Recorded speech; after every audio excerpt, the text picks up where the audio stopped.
that's the whole point. They're coming in where they play Petafly. Not the show.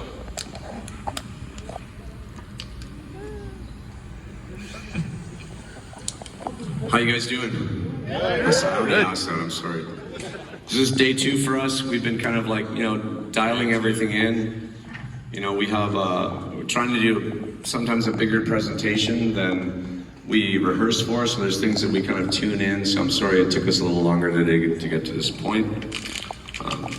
I could go on a rant about something, but I don't want to, because, well, it's about people's expectations, and I'm not sure if any of you apply within this, but I did go online and I read some people, and I don't think it's people that are coming to the shows, but it's an aspect of things that's kind of daunting to me as a performer. But, yeah, awesome. That sounds great. Awesome. And I noticed that some people were saying that there's no blood and there's no fluids, and that's really important to them. And I want to try and explain something from my point of view. I grew up in Skinny Puppy, and when I was 23, I was extremely depressed. I was self-harming. I was almost suicidal, and that's followed me for a long period of time in my life. And it's not just me, I'm one of so many people in this world. But I was lucky enough to work out on the stage a lot of my issues, and a lot of it came down to me doing things that were dangerous. And I got caught in the trap of realizing that that's kind of what people wanted, so I kept upping the ante on things to the point where I was sticking an ice pick in my arm and doing a bunch of shit like that, which was really fucking cool. And it was cathartic for a lot of people. But as life goes on, things change. And I've gotten to a really good place in my life now. And this show is really special to me because it's not derivative of those aspects of things that were very authentic. And that's the key word, is that when I first started doing this, it was totally authentic. It wasn't theatrical.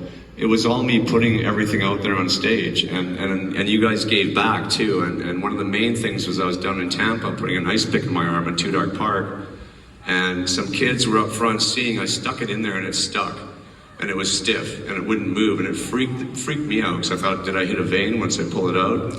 And I was on drugs. I was doing a lot of shit. Wasn't in a good place in my life, and came off stage, went back to my hotel, and kids had found my hotel room number.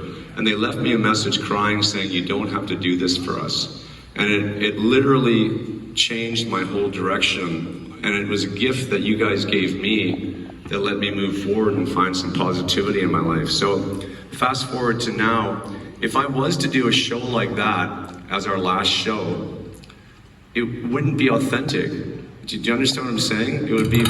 It would just be theater. And so that seems false to me because I grew up in this being very authentic. So I chose to do something that was more representational of where I'm at, what I'm interested in. Some people I saw saying it's a science fiction show. It's not. The character that I portray represents the other. And that's all I'm going to say about it, because you don't need to know any more about the arc other than that. But the alien represents the other. And it's something that within this world right now where we're at is very divisive. And, I try and stay out of everything because it's just gotten so fucked up. And yet the other is always the thing throughout time that we blamed, we projected onto, we've provided violence and fear of.